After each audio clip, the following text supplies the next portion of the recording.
Сәлеметсіздер ме? Көңіл күйлерің қалай? Жақсы, отыра қойыңыздар. Ал ең бірінші сабағымызды бастамас бұрын бір-бірімізге ынтымақтастық атмосфера қалыптастырып алайық. Ортаға келе қойыңыздар. Шеңбер жасап тұрамыз.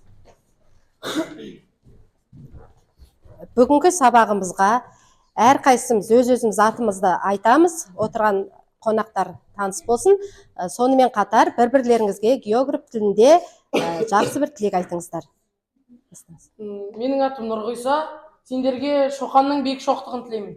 Мен Нұрберген, сіздерге тынық мұхитындай терең білім тілеймін. Мен Жолдас, мен сіздерге көкшенің сұлулығын, Каспийдің кеңдігін тілеймін. Мен Жансая, мен сіздерге Алтайдың қазынасын тілеймін. Менің атым Амел, мен сіздерге аспанмен таласқан қабылдарын тілеймін. Мен Жанбота, сіздерге Гималайда биік абырой тілеймін. Мен Ибрахим, сіздерге Байкалдың терең тұңғиығын тілеймін. Мен Қанел, сіздерге Сарыарқан далада жеткен Ақбау теңіз биіктігін тілеймін. Мен Ажол, сендерге Атыраудың қазынасын тілеймін. Мен Сырым, сендерге Сарыарқаның кеңдігін тілеймін. Ал мен сендерге білімдеріңіз Амазонкадай мол, сезімдеріңіз бір-біріңізге экватордай ыстықты тілеймін. Ал енді қазір міне жерден ұлттық құндылығымыз арқылы кигіз үйлер тұр. Міне осы кигіз үйден таңдап алыңыздар. Және оның ішінде топ жазылған, сол топ бойынша топқа бөліне қойыңыздар. Таңда алғандарыңыз отыра беріңіздер. Қай топ келді, сол топқа отырыңыздар.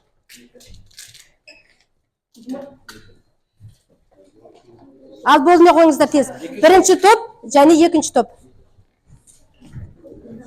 Бірге бөлінген оқушылар мында. Екінші топтағылар мында отырыңыздар. Екеуі тұрыңыздар. Ноутбукты бірге ала қой.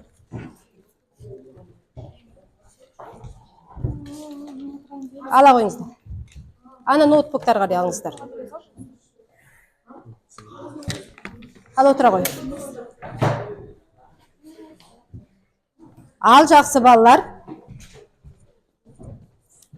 Бүгінгі сабағымызда Дінмұхамед Қонаев атамыздың мынандай бір керемет сөзін алдым. Өмірдің екі тірегі үйренуден жалықпау және үйретуден аянбау. Яғни сіздер еш уақытта үйренуден жалықпауларыңыз қажет.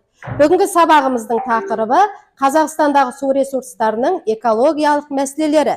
Сабағымыздың негізгі мақсаты жергілікті компонентті қосымша қамти отырып, су ресурстарының экологиялық мәселелеріне жасалған талдау негізінде оларды шешу жолдарын ұсыну. Сабағымыздың мақсатына жету үшін Қазақстандағы су тұтыну мен суды пайдаланудың жалпы жағдайын, республикадағы су қоймаларының экологиялық мәселелерін, құрлық суының экологиялық мәселесін шешу жолдарын білуіміз қажет. Дәптерлеріңізді ашып, бүгінгі ай күнді жазыңыздар және сабақтың тақырыбын жаза қойыңыздар. Жаздыңыздар ма? Сабақтың тақырыбын кітаптарыңызда 142-ші бетте. Өткен сабақтарымызды еске түсіріп алайық. Сіздерге 8 ұяшық берілген. Осы 8 ұяшықты таңдау арқылы сұраққа жауап бересіздер. Және мына жерде пазлдар тұр. Осыларды алып тақтаға құрастыратын боламыз. Ал кәне бірінші топтан бастайық. Қай ұяшықты таңдайсыздар? Ал кәне. Ой.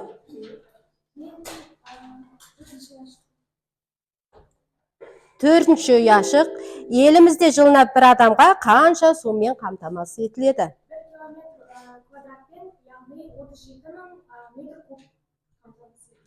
1 квадрат километр суда. Жақсы. Міне жерден алыңыз картаны.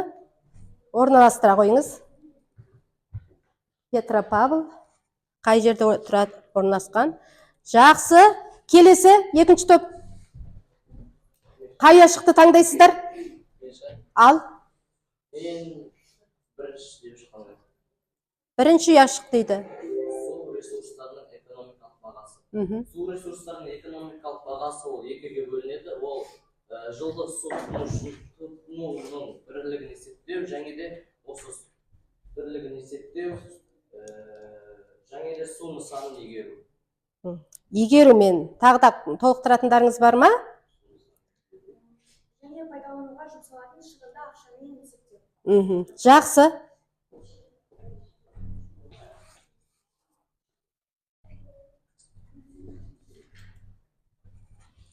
Дұрыс орналасып жатыр ма? Қараңыздар. Ал соңғы сұрақ.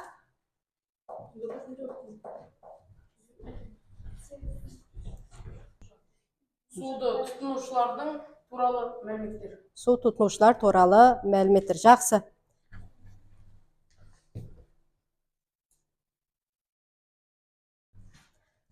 Ал сіздер қандай картаны құрастырдыңыздар, балалар? Су айдындарының картасы.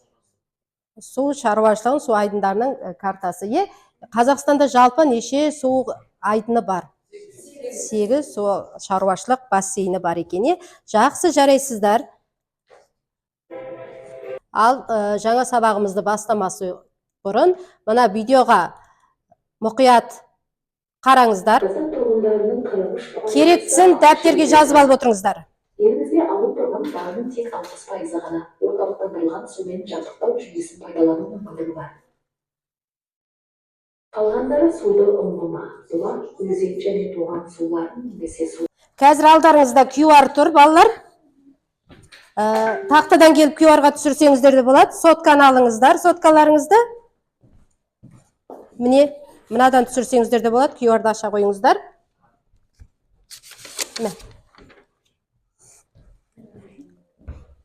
Осы документті ашыңыздар. Қандай тапсырма берілді? Бірінші топқа қандай тапсырма берілді сіздерге? Мәтінді. Ау? Жақсы. Бірінші топ еліміздегі суға қатысты экологиялық мәселе және оның пайда болу себебін айтасыздар. Ал екінші топ экологиялық мәселенің салдары және оның шешу жолдарын екінші топ қарастырасыздар. Кітаптарыңызда 143-ші бетте және сонымен қатар сіздерде Топик кезетті аштыңыздар ма? Топик кезетте 29-30 параграф тұр, содан қарауларыңызға болады. Мәтіннен оқи беріңіздер оқулықтан.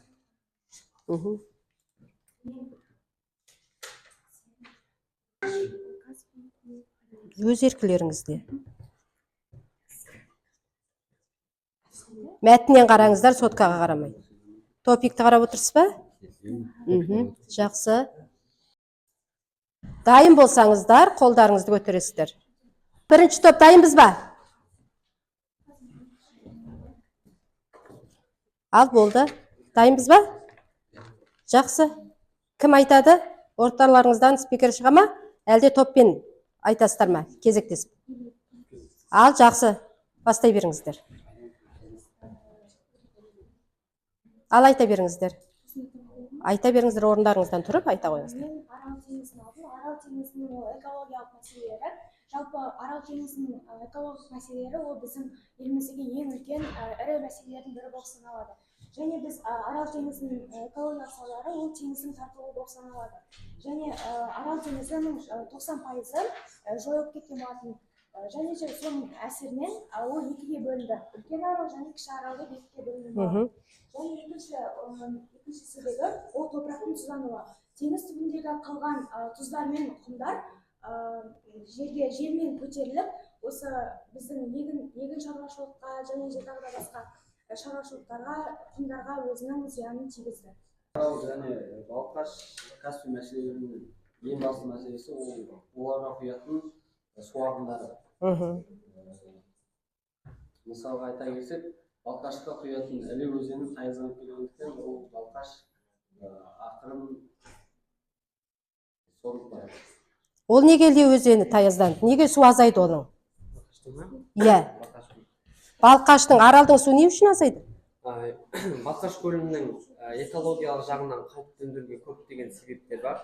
Солардың бірі ол 1970 жылы құрылған Қапшағай, Іле өзенінде құрылған Қапшағай су қоймасын сумен қамтамасыз ету үшін Іле өзені алынған және соған байланысты Балқаш көлі қазіргі уақытта 2 метрге таяздап қалды. Екінші себебі ол екінші себебі ауыл шаруашылығында қолданылатын сулардың ысырап болуы себепке болды. Үшінші себебі ол тау-кен өндірісінен көптеген мыс, мырыш, тағы да басқа өндірістердің көлдің бетіне қалқып шығуы болды. Жақсы, осы көлдерді картадан көрсете аласың ба? Ал. Балқашты көрсетші. Қайда Балқашқа құятын өзен? Ал, келе қойма. Кел Балқашты көрсете ғой. Қайда Балқаш? Балқаш көлі. Және оған құятын қандай өзен? Іле өзенінің су азаюы. Жақсы. Екінші топ. Экологиялық мәселенің салдары және оның шешу жолдары қандай? Бізде экологиялық мәселенің салдары және шешу жолдары. Мен Арал теңізінен бастайын. Арал теңізі жаңағы оның пайда болу себебін айтты, мәселені. Ал оның салдары Арал теңізі тартылғаннан кейін құрамындағы тұз ауаға көтеріліп, жергілікті тұрғындардың тыныс алу мүшелері арқылы тұз адамдарға зиян келтіруде. Тек Қазақстан тұрғындарына емес, осы көршілес тмд мемлекеттеріне де осы Арал теңізінің тұзы халыққа өте кері әсерін беріп отыр. Ал оның шешу жолдары Арал теңізін қайта толтыруымыз керек. Ол үшін Сібір өзендерінен канал арқылы Арал өзенін ағызып, және де Арал теңізіне құятын Сырдария, Әмудария өзендерін қайта суларын тиімді игеріп, Арал теңізін қайта толтыруымыз керек. Негізгі салдары балық шаруашылығы және биологиялық әртүрлі азаю өсімдіктердің көбеюі және де түрлі жойылып қалғанда жергілікті тұрғындардың әлеуметтік экономикалық жағдайының нашарлауы. Осы топик кезетте тапсырмалар тұр. Төмен қарай жүргізіңіздер. Соңында, мәтіннің соңында. Бірінші тапсырма. Бірінші. Жоқ. Тапсырма. Тиісті пайыздық мәліметтерді жаз деп басталған. Ал орындаңыздар. Сіздерге негізгі мәліметтер жазып отырыңыздар деп айттым. Және сонымен қатар мәтіндеріңізде де бар, е? Тапсырма. Тиісті пайыздық мәліметтерді жазды. Тәгі әркім өз орындайды бұл жерде. Жеке тапсырма сіздерге. Сондықтан өздеріңіз орындаңыздар. Тақтаға орындайтындарыңыз бар ма? Ал шыға қой. Компьютерге жаза қой, е? Орындадыңыз. Жақсы. Қазақстан тұрғындарының 43%. Иә. Ауылы жерде тұрады. Елімізде ауыл тұрғындарының парағына өз-өздеріңізді бағалап отырыңыздар.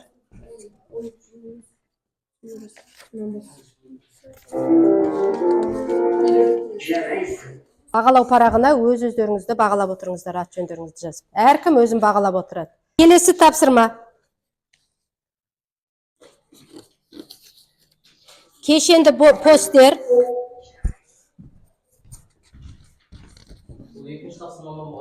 Сіздерге, топик кезет екінші тапсырма. Келесі тапсырма. Екі-екіден жұптасасыздар.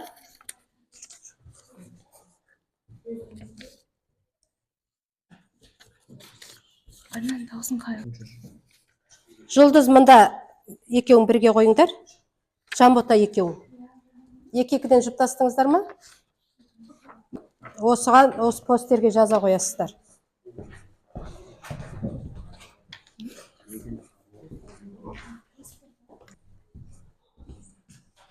Тек қана сызбамен ғана сыза қойсаңыздар болды жазып.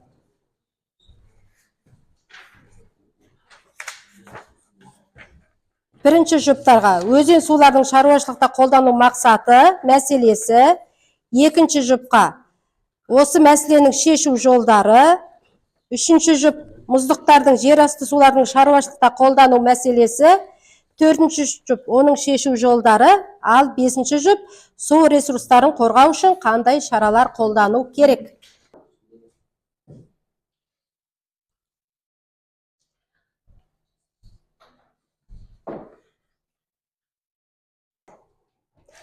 Сызбамен тез-тез жаза қоямыз. Жазып болғанымыз айтамыз. Бастаңыздар. Сіздерге не берілді? Ал оқушылар жұмысты аяқтаймыз, болды. Қалай жаздыңыздар, солай қойыңыздар. Тыңдайық. Тыңдаймыз. Жер асты суларының проблемасын шешу жолдарын. Ол ең біріншіден жер асты суларының ластануының алдын алуымыз керек. Жергілікті экожүйені тазарту керек. Және де парниктік газдерді азайтуымыз қажет. Су ресурстарын тазартуымыз қажет.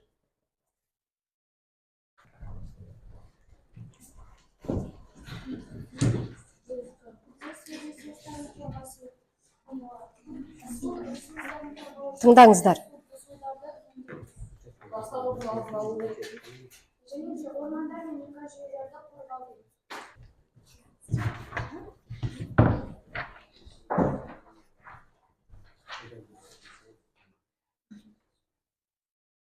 Өзен көл суларының проблемасын шешу жолдарын ұсыну. Біріншісі ластанудың алдын алу, екіншісі өзен көлдердің қоқыстан тазалау, үшіншісі эрозияны болдырмау.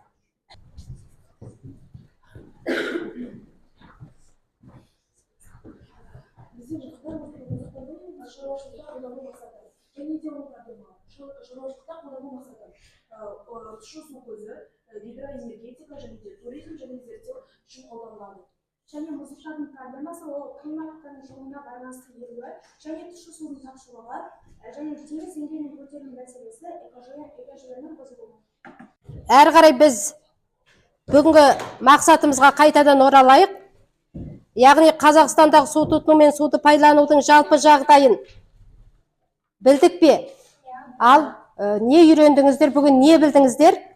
Осы сұраққа жауап берейік. Қазақстандағы су тұтыну мен суды пайдаланудың жалпы жағдайы қалай? Ал өздеріңіздің қысқаша және ой қорытыңыздар. Ойымша қазір біздің елімізде су тұтыну жағдайы бір қалыпты емес, себебі біздің елімізде су өте бағалы ресурс. Біздің еліміз Қазақстан Республикасы тікелей теңіз бен мұхитқа ашық болмағандықтан бізге су өте бағалы. Біз суды басқа мемлекеттерден және де өзіміздің жер асты суынан аламыз. Сондықтан экологиялық мәселелер қандай су қоймаларының Қазақстандағы? Жаңа айттыңыз, айта ғой. Қазақстан Республикасындағы өте бір мәселе ол судың тұзды судың көптілігі. Ол тұщы судың аз болуы. Қандай су қоймалар бар Қазақстанда, ірі өзендерде? Негізгі ірі су қоймаларды айтыңыздаршы. Қандай өзенде қандай су қоймалар бар? Сырдария өзенінде Шардара су қоймасы бар. Жақсы, келіп көрсетіп айтыш. Айта қойшы осыны. Сырдария өзенінде Шардара су қоймасы бар. Ал Ертіс өзенінде Бұқтырма су қоймасы орналасқан. Іле өзенінде Қапшағай су қоймасы орналасқан. Осында еліміздің ең үлкен өзендерінде осындай су қоймалар салынған. Не мақсатта салынды? Түрлі шаруашылықтарға суды бағыттау үшін. Осының әсерінен қандай экология туындады? Көлдердің тартылуы. Қысқаша және қорытындылап кетейік. Үнемді қолдану. Жақсы. Суды қолдану, яғни біздің өзімізден басылады. Яғни суды үнемді тұтынуымыз қажет. Жақсы. Бағалау парақтарыңызға бағаларыңызды бағалап қоя қойыңыздар. Ал осы 3 минуттық үзіліс маған ұнады, маған қиындық туғызды, мен хабардар болдым, мені таңғалдырды. Яғни кері байланыс бойынша бірнеше оқушы ойларыңызды айта қойыңыздар. Суды тұтыну және суды пайдаланудың суды үнемдеуді оқыған ұнады. Жақсы. Ибрахим. Маған бүгінгі сабақтан арал мәселелері, балқаш мәселелері, Каспий мәселелерін білу және шешу мәселелерін қолданса, сол Мен өзімді толық дұрыс жауап бердім деп айта алмаймын, бірақ та былайша жұптық жұмыста және топтық жұмыста белсенді болдым деп ойлаймын. белсенді қатыстым деп Мхм. есептеймін. Себебі бірінші тапсырмаларда мен сұрақ жауаптар және де бұл картаны дұрыс пайдаланғанда мен өзімді жақсы көрсеттім. Алдарыңызда жаңағы топта бөліп алған кигіз үйлеріңіз бар ғой, соған кері байланыстарыңызды жаза қойыңыз. Ал топтан оқушы шығып, бүгінгі міне қараңыздар, яғни жалпы бұл тек қана су мәселесі, тек Қазақстанның ғана экологиялық мәселесі емес, бұл дүние жүзі бойынша үлкен мәселе. Сондықтан да міне мына жерде дүние жүзінің картасы тұр және су тұр. Енді осыған өз үлестеріңізді қалай қосасыздар? Бүгінгі сабақта қандай білім алдыңыздар? Егер де жаңағы жақсы білім алдық, әрі қарай шешу жолдары бойынша жұмыстар атқарамыз, суды қалай тұтыну керек екенін білдік десеңіздер, мынаған өз бояуларыңызды құя қойыңыздар. Яғни өз білімдеріңізді осы мәселеге құйыңыздар.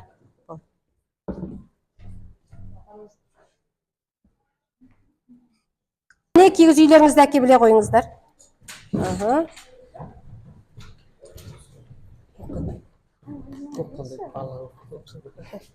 Керісінше. Ал жақсы, міне осылай бұған өз білімдеріңізді құю арқылы біз жалпы су экологиялық мәселесін шешеміз деп ойлаймыз. Кері байланыстарыңызды сеңіздер, үйде осы тақырыпты әрі қарай толықтырасыздар және су мәселесі бойынша есе жазып келесіздер. Сабақ аяқталды. Бара қойыңыздар. Сау болыңыздар.